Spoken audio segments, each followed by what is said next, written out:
Welcome to the NintenFusion podcast, a podcast that fuses past, present, and future Nintendo thought. I'm David, accompanied by my friend Jordan. Now, Jordan, what room is Mario too big to fit inside of? Oh no, something with a mushroom inside, right? I feel like I'm getting worse at these now. It is just a mushroom. He can't fit inside a mushroom. Oh no. Okay. All right, I'll give you one more. How do Koopas communicate? I don't know. They use a shell phone. Oh no. That one wasn't as good. Anyway, welcome to episode 43 of the podcast. Today we're going to be talking about our review of the Super Mario Brothers movie, as evidenced by our super hilarious and funny Mario jokes. Now, before we dig in, we are recording this the night that the Zelda Tears of the Kingdom trailer came out, and don't you worry, we will be talking about that trailer in depth in our next episode.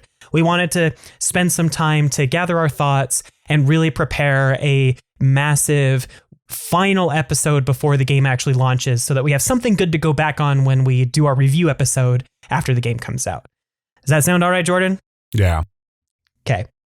We are very excited about Zelda, don't get us wrong. We also have to get the Mario movie episode out because we did see it earlier this week. Yeah, leave it to Nintendo to just drop Zelda on us the day after we watch the Mario movie. Like, literally. Seriously, we went and saw the Mario movie Tuesday night. And then, yesterday they were like, oh yeah, new trailer tomorrow. So, but we're not here to talk about Zelda. We're here to talk about the Mario movie, or I guess as it's officially titled, the Super Mario Brothers movie. So going into the movie, Jordan, before you saw it, what were your expectations like? I recall having a conversation with you that maybe you weren't super looking forward to it, right? Yeah, so we went and got dinner right before we just saw the movie, and I was going on about how I expected to side with the critics because there's a bit of a controversy on the internet right now where the critics did not really care for the movie, and a lot of Nintendo fans are like rushing to like defend the film or whatever. And from what the critics were saying, and like the track record of Illumination and my general dislike for Illumination, I was kind of expecting to be on the side of the critics, that it was just going to be a very vapid experience for just some popcorn and like you'll forget about it the night after. Yeah. When we went to see it by Tuesday, the critic score was like 54% or something like that on Rotten Tomatoes. And the audience score was like 96. So there was a big disconnect there, I guess. The reviews were all very much, like you said, a kind of popcorn fest. But one that I thought was really funny was someone had mentioned that it seemed like the movie was literally designed for all of those YouTube channels that say, here are 100 Easter eggs that you missed in the Super Mario Brothers movie. Oh, yeah. And they could get 100 Easter eggs in that video. Yeah, easily. There were quite a few pieces, but I was also with you when it came to, how I was feeling going into the movie. I was kind of excited. I thought it would be a fun time, but I wasn't expecting anything groundbreaking or absolutely incredible, And I too felt like I would probably side more with the critics than I would with the fans. But hey, we saw the movie and I kind of agree with the fans, but I also totally understand where the critics are coming from. Yeah, it's a weird situation where I agree with both sides now. Yeah. Because like the story is paper thin. It is a vapid experience. Like I said, it was going to be going in. It is Illumination after all.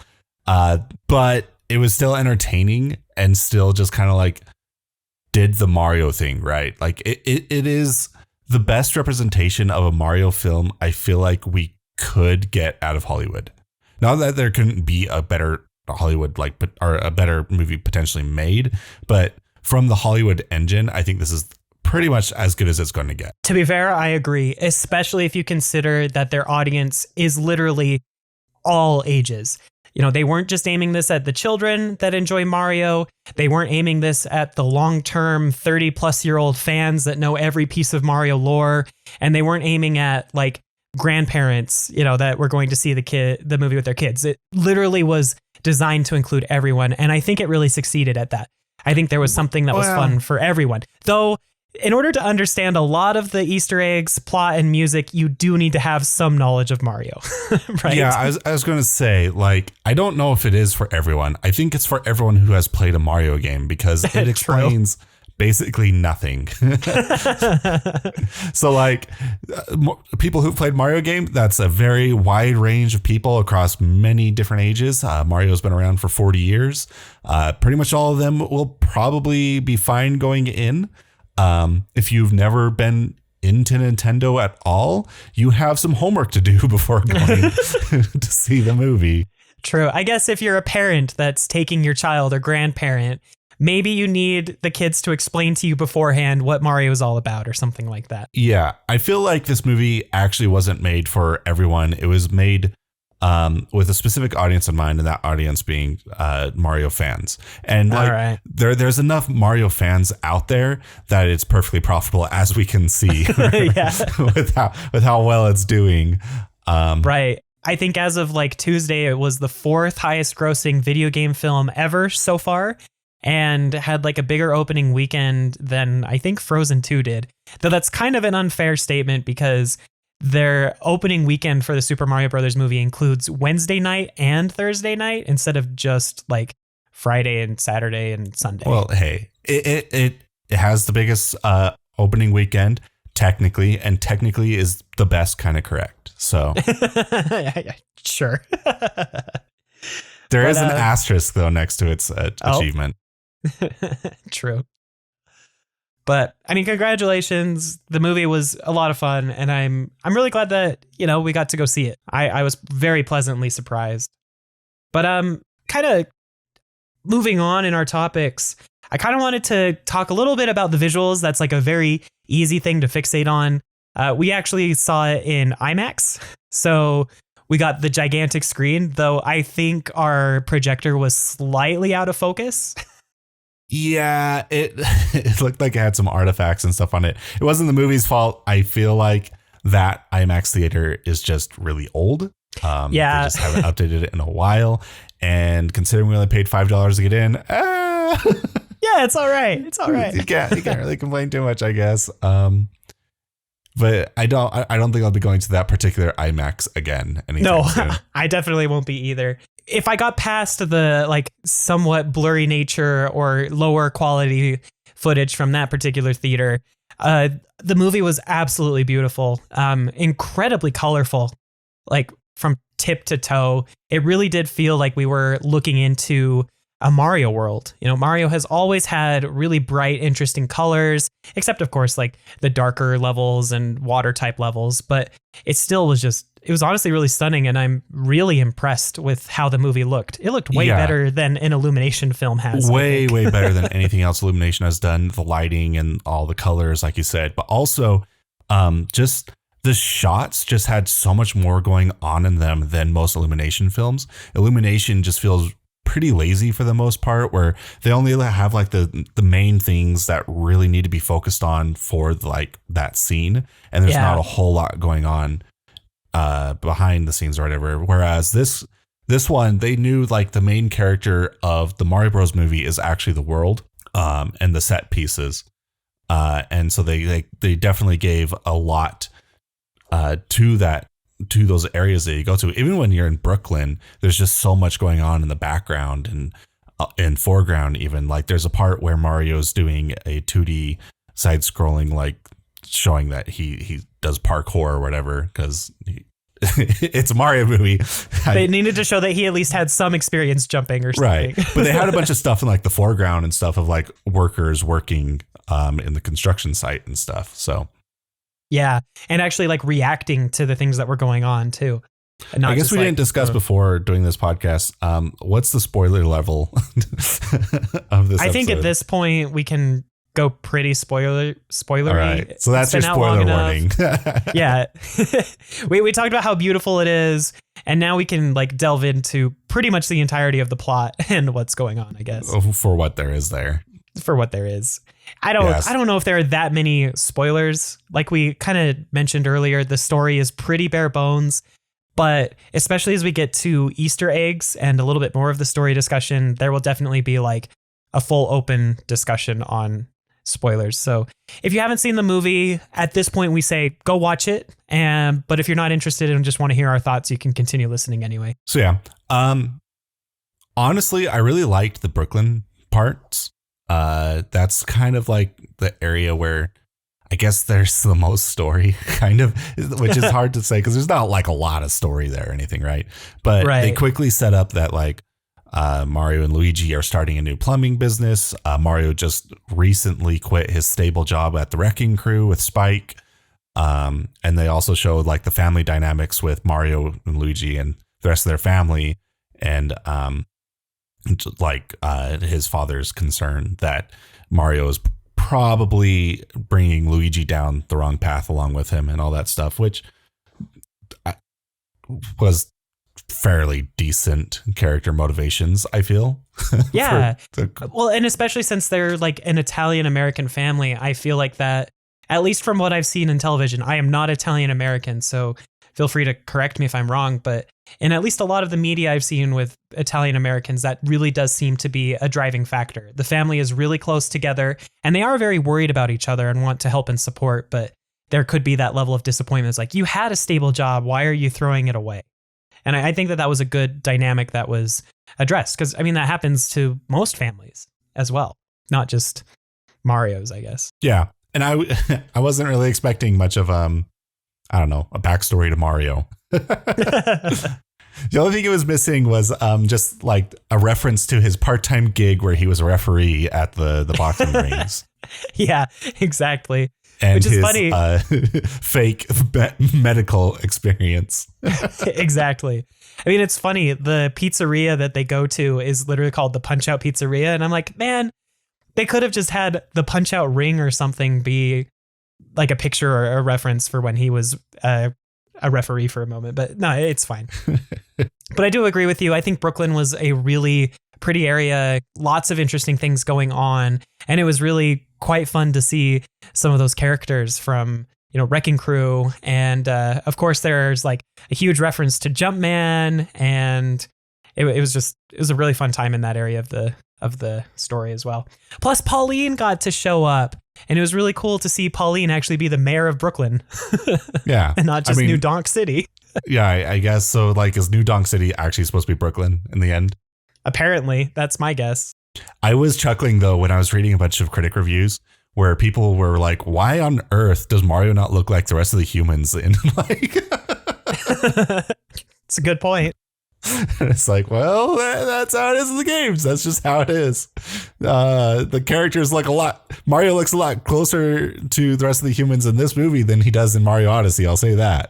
Absolutely. Which is kind of crazy. I think that the Mushroom Kingdom was also really well executed. I wasn't really a huge fan of the fact that Peach's castle was just on top of a gigantic hill, where that doesn't happen in like any of the other games. Or I guess not even like a giant hill. It was like basically a single mountain, right? It was so high up above the rest of Toad Town. But it was fine because it meant that they got to put in a lot of the like 2D platforming stuff from a lot of the Mario games as like interesting things, like all of the pipes everywhere. It made sense to have the pipes everywhere. And in kind of the final battle sequence, you can see it play out really well there too. Really well put together, and I thought the mushrooms even looked really cool. Just all over. It was very vibrant, very there like we said, there was a lot going on. Most of the shots just didn't feel very lazy, which is not what you expect out of Illumination, I feel. yeah, I agree. Also, they didn't make the Toads minions, which is nice. Yeah, They were actually like interesting little characters. I mean, a lot of them were pretty mindless, but they all had purposes. They were walking around, they were completing tasks, like getting money out of the bank, which was just hitting a coin block a bunch of times, which I thought was super funny. And even some of the Toads spoke in like some scenes and like the council meeting and whatnot. And it was just nice to see that they weren't speaking gibberish, and not all of them had a super high pitched voice. Yeah. Like it was a kingdom of mushroom people, effectively. And, yes, exactly. Cowardly mushroom people, except for the one that is like the main Toad that follows Mario around, the adventure Toad. Yep. I kind of wish he had a different name to go along with him. They should have just straight up made him Captain Toad. Yeah. Like, give him the headlight, and then it would have fit with his backpack, and he could have just been, hey, I'm Captain Toad. And it'd be like, oh, okay, cool. And that's why he's out on a little adventure, and why he stumbles in on to Mario, because he's out exploring the mushroom forest. But anyway, we don't have to expect the most story out of this movie. Speaking of that Toad, I think Keegan-Michael Key did the best job as far as voice acting goes. He's like the only person where you can't tell at all that who the voice actor is. Yeah, by listening absolutely. to the voice. I know, it's funny. He was in an interview not too long ago. I saw a clip of it online, and he was like, yeah, we were, getting started with the voice. I was trying to figure out what I was doing. And the director, or the voice director, he heard me do the first take. He was like, okay, that's good. Can you go any higher? And so he like did the voice higher. He's like, okay, yeah, that's not bad. How much higher can you go? And he just progressively got higher and higher until he settled in on the current Toad voice, which is hilarious. Yeah. And he does sound like a Toad. So he really does.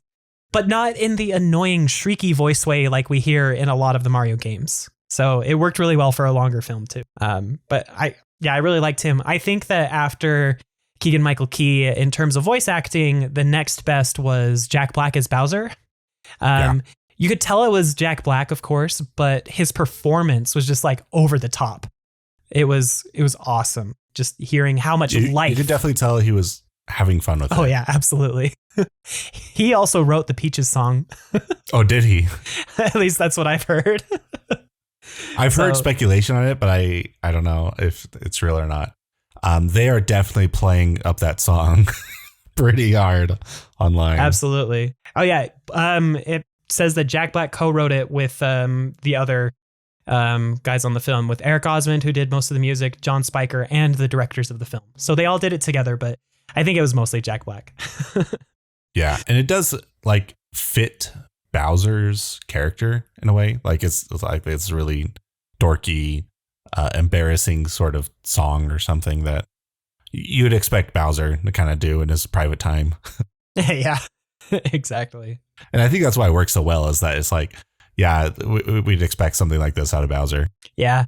Though I will say, from like a story perspective, his motivation, I think, for invading the Mushroom Kingdom is a little weird. I don't know if I really like the forced marriage stuff. Like, I'm going to ask Peach to marry me. And I'm like, okay, well, that's definitely, they did that because it's a joke and it's funny. And it's not just, I want to invade the Mushroom Kingdom because I want to kill everybody. So made it a little bit more family friendly, I guess. So I get why they did it, because like that's pretty much Bowser's motivation in all the games. In the games, though, it's kind of just like a one line thing, and then Peach is gone, and then you kind of or easily can just forget about it. Right. Yeah. I didn't need a whole movie around that, I feel like. And it wasn't just like the Bowser thing. It was also just all these like random comments or whatever, like DK mocking Mario's flirting with Peach, even though like I don't feel like Mario really cared at all throughout this film. It just always, there was no chemistry between them or anything. It was really forced, and they kept trying to like make it a big integral part of what was going on in the film, and it was just kind of cringy and difficult to sit through at times. Yeah, but Jordan, when Mario saw Peach, time slowed down and he was like completely struck. Yeah, and then that was like the only time throughout the entire film. Like he truly was just going after or trying to save Luigi. Yeah, that was his motivation for stopping Bowser. He wanted to save his brother, and that was plenty. They didn't need to try to be like, oh, are you flirting with the princess? Like, I never got the vibe from Mario that he really had a big crush on her. And I don't know if that's because I just couldn't see it or I just didn't care enough, but that's how I viewed it. Yeah. I mean, there, like I said, there was just like no chemistry there or whatever. Yeah. But I guess that kind of brings us to, Peach's and Mario's voice acting performance, right? There's a lot of controversy about Chris Pratt being chosen as Mario. And I think like the best I can say is it was fine. And I kind of stopped noticing it was him after a little while. I think he did a lot better than I was expecting. Those trailers did not do him justice. No, they didn't. They kind of just, I guess we just didn't get like enough of him. I feel like he was at his best in the New York area. And then like as the movie went on, he kind of got lazier and lazier with his voice acting. No, he was just being influenced by the Mushroom Kingdom. He was losing his accent over the course of one day. He was definitely playing up the New York accent a lot more when he was in the New York scenes, though. Yeah, make it fit in. But I'm just so grateful that we did not get the Mushroom Kingdom, here we come line. Yeah. I don't know if they edited that out because of everyone complaining, but first of all, it is the incorrect thing for Mario to say. It would be "Let's a go." Yeah, here he come. And second of all, it's just Mushroom kind of Kingdom, let's a go. But it was fine. He did a good job, and I thought that Anya Taylor-Joy was a pretty good Peach. Very much kind of girl bossy, but very independent. I thought it was a really fun take on Peach. It was fine. Yeah. Have you watched anything with Anya Taylor at all? I watched several episodes of The Queen's Gambit, right? That's the chess show that she was in. And she's much more serious in that show and very different.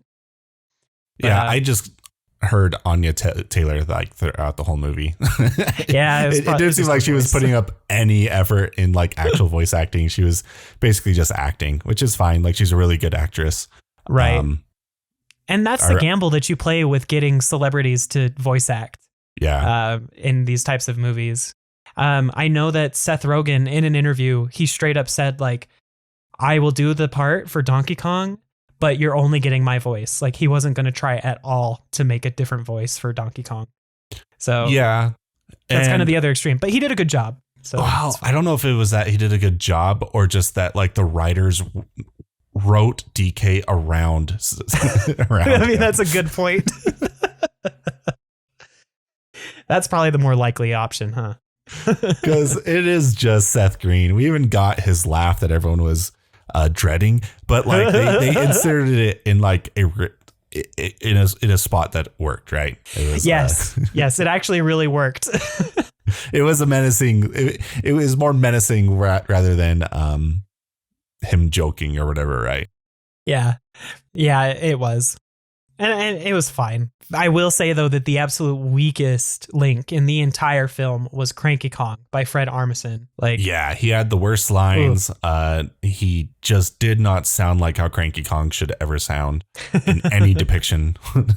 Like, so like the directing is bad, the writing is bad, and I don't know how much is like his fault for not working. And he is a pretty seasoned actor and has done quite a bit of voice acting from what I understand. So like, yeah, that's what I've been told. I don't know much about what he's done though. I mean, the part that like really killed me where I was just like, yeah, this is not a great character moment is like at one point during Mario's fight against Donkey Kong, Mario eats a tiny shroom and gets really small. And we as the audience are like, oh, that's funny. Mario got really small.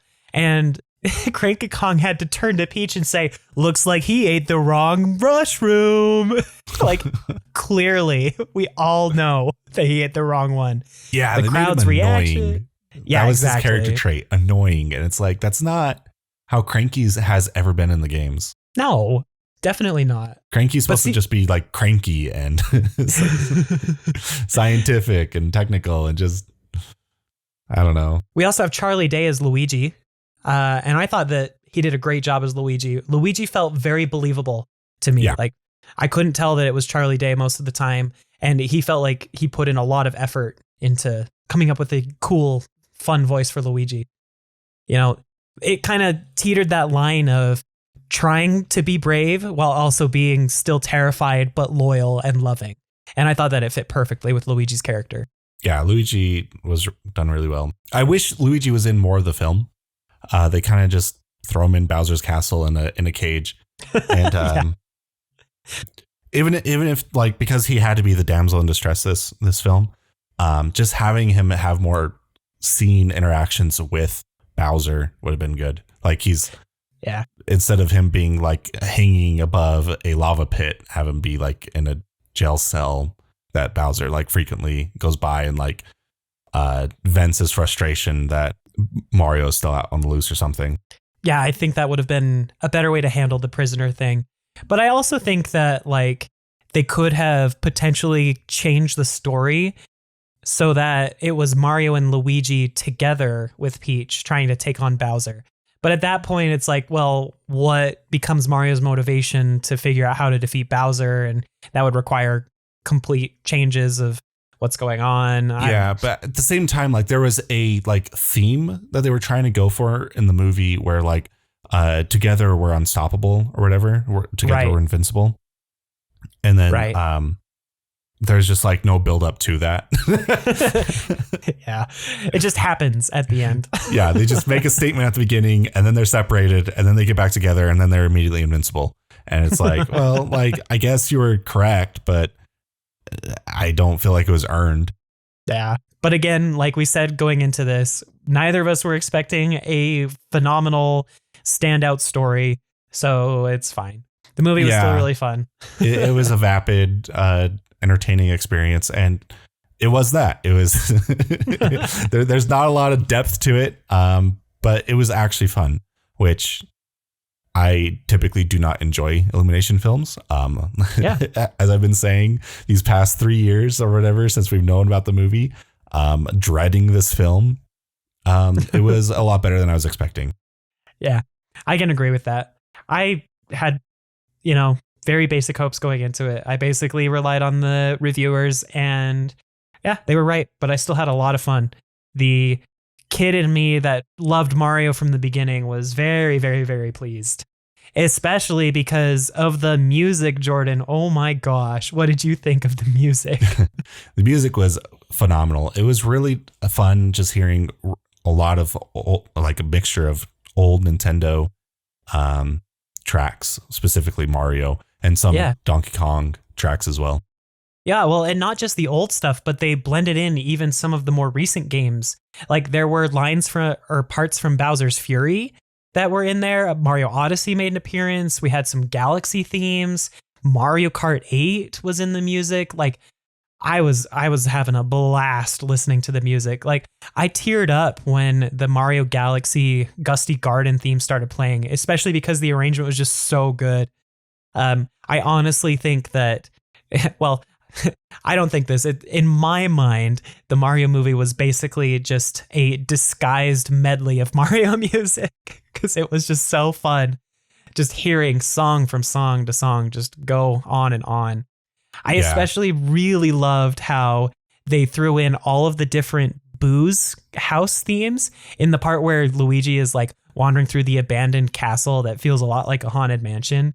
It plays a bunch of the ghost themes or ghost house themes from the series, but then you can also hear the Luigi's Mansion main melody play really faintly in the background. And I'm like, please let that mean that Charlie Day gets to do a Luigi's Mansion movie because I think it would work so well.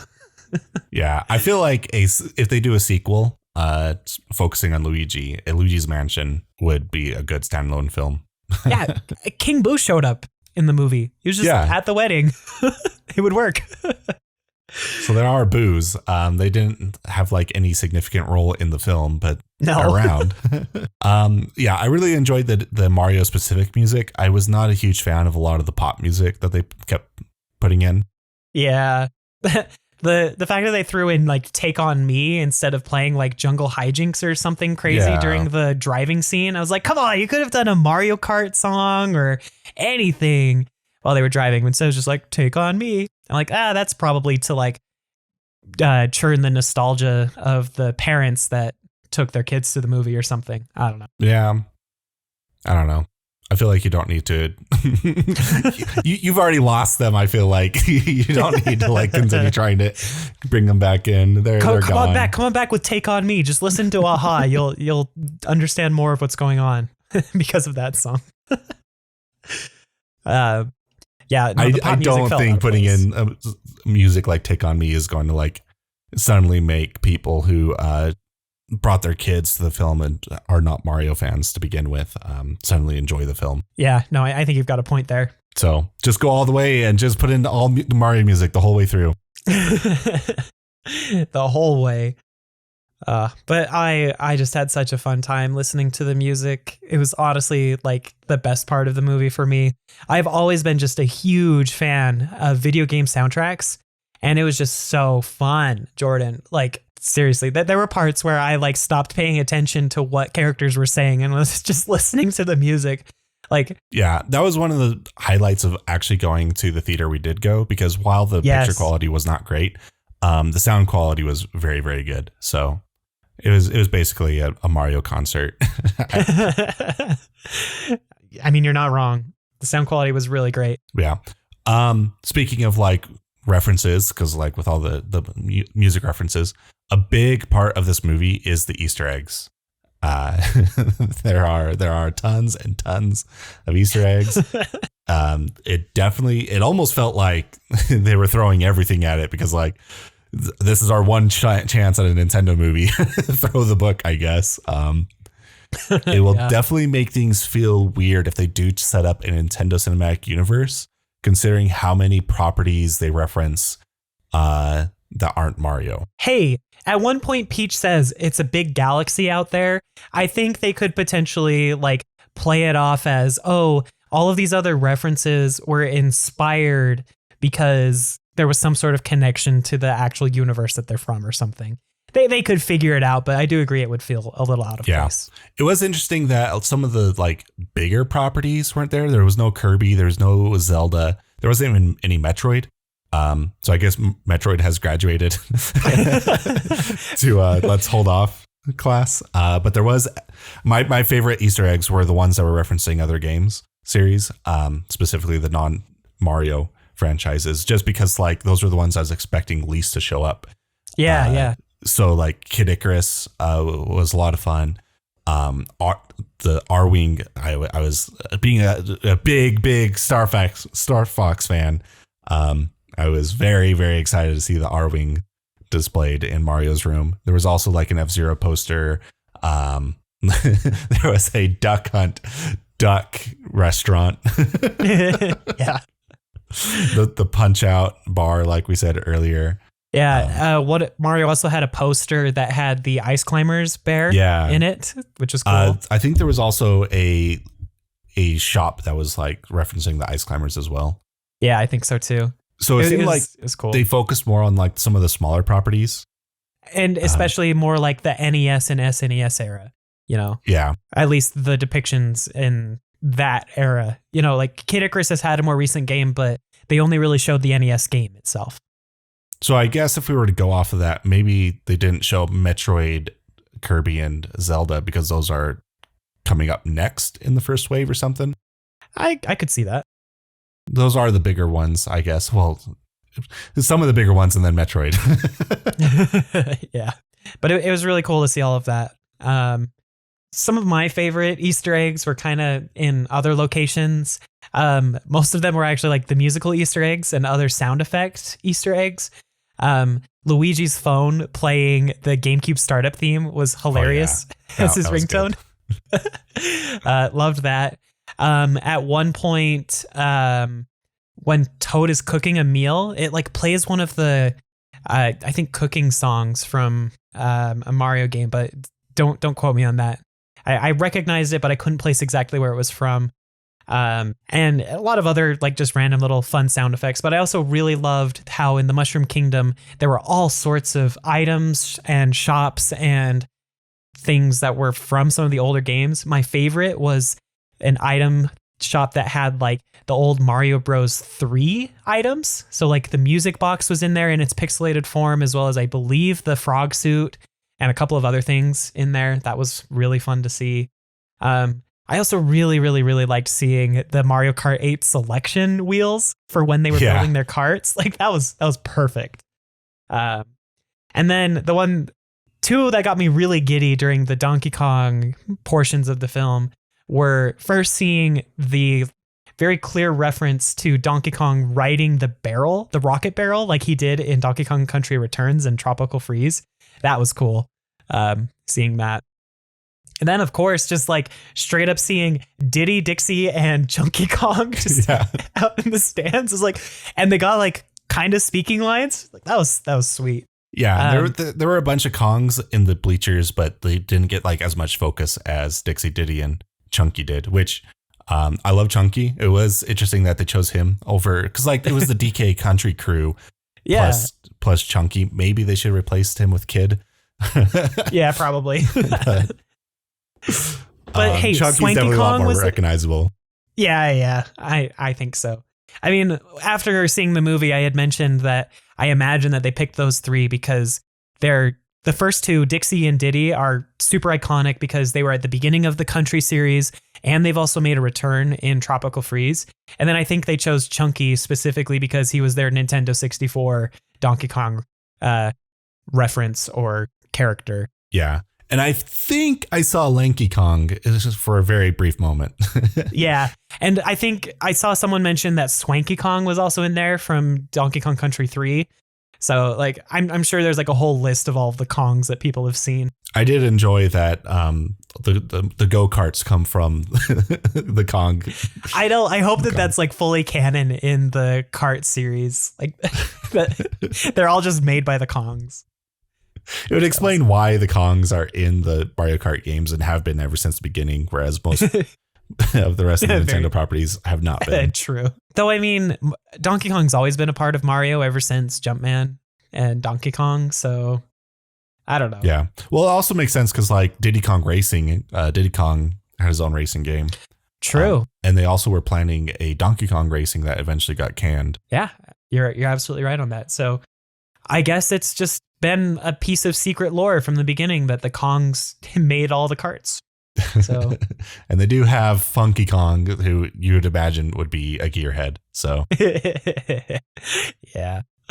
Oh, the movie was so fun. And it was cool seeing them do Rainbow Road. I thought that the Mario Kart sequence on Rainbow Road was actually really fun. Especially with all of the Koopas that like got turned into items, like the green shells were just going around the track.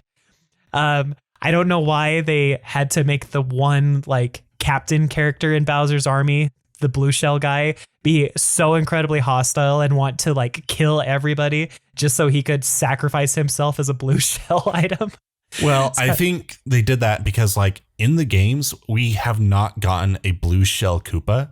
So like we don't have a canonical like source for the blue shell yet. And so good point. They kind of gave it to us here. Except for, I guess, some of those like spiky blue shelled Koopas in Paper Mario, but that doesn't really count, right? Right. And so like, of course, they had to like if they went through all the trouble of kind of adding this subspecies of Koopa into the Mario canon, directly tying it to like where it comes from and like what role they have in the Mario universe. Yeah. It was still really fun. And I loved all of the different karts that they made. Of course, Mario had his classic Mario Kart 8 version of his regular kart. Peach was riding a motorcycle because they needed to represent the motorcycle players in Mario Kart. And then Toad's kart was so funny. Just the gigantic machine. That made me laugh pretty good. But yeah, I thought that was a really fun sequence either way. Yeah, it was fun. Overall, I would say, like I said, it was oddly all the discourse online is correct on both sides, which just feels weird to say because like they seem like they're contradicting each other. But no, it is a film that has no story to it. It would be nice if there was story, but I don't know if you can get that kind of story in a Mario film. And like it was just an entertaining but vapid experience. Yeah. I mean, I completely agree with you. I, too, agree with both sides on this point. a big part of me really loves good storytelling. So it would have been wonderful to see them do something more interesting. But when they tried that with the 1993 Mario Brothers movie, it just completely fell apart. So I'll gladly take this reference Easter egg Mario music medley fun adventure over whatever the heck that was in the 90s. Yeah, I would give this a 7 out of 10, which was nowhere near as low as I was expecting to give it. Yeah, I think that's totally fair from you. Mine's probably more around an 8 to 10, but only because the music just like launches it up so high for me.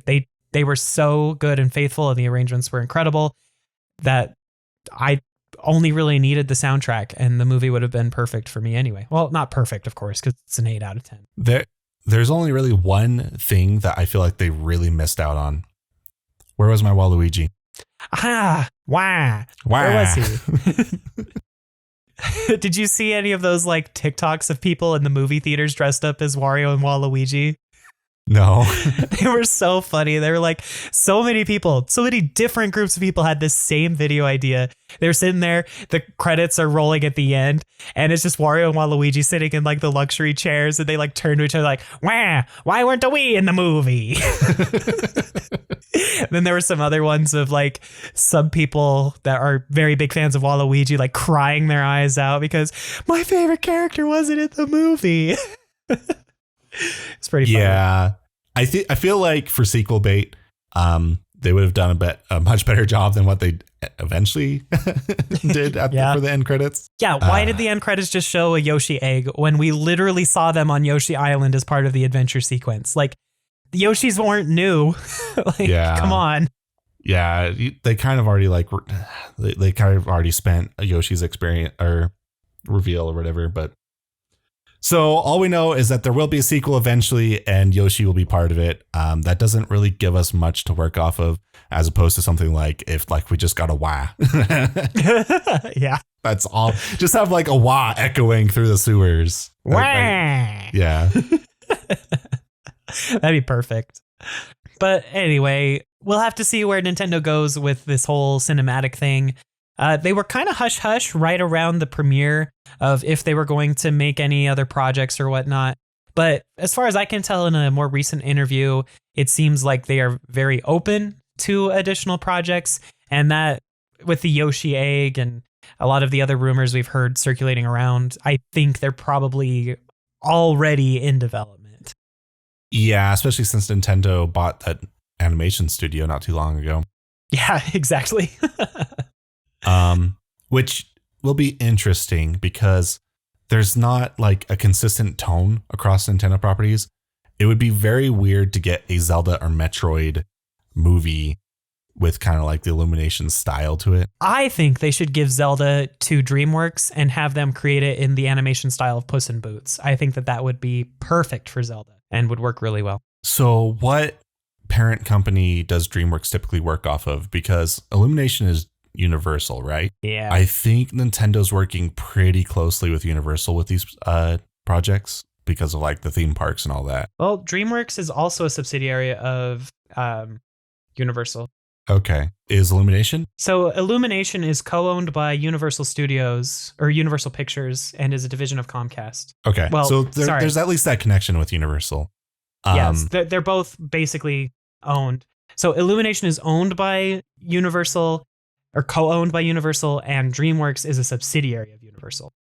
Okay. So as long as there's not like internal politics, yeah, that could be something that they could go down. Have DreamWorks make a Zelda. Have DreamWorks work with the kind of the more mature properties, I guess. The less silly ones, I guess, would be the correct thing to say. Yeah. Have Illumination focus more on like Mario and Kirby and Donkey Kong, and then have DreamWorks do Metroid and Zelda and Star Fox. I think that would work really well, but who knows what the dynamics are. So, and we'll just have to wait and see what ends up happening.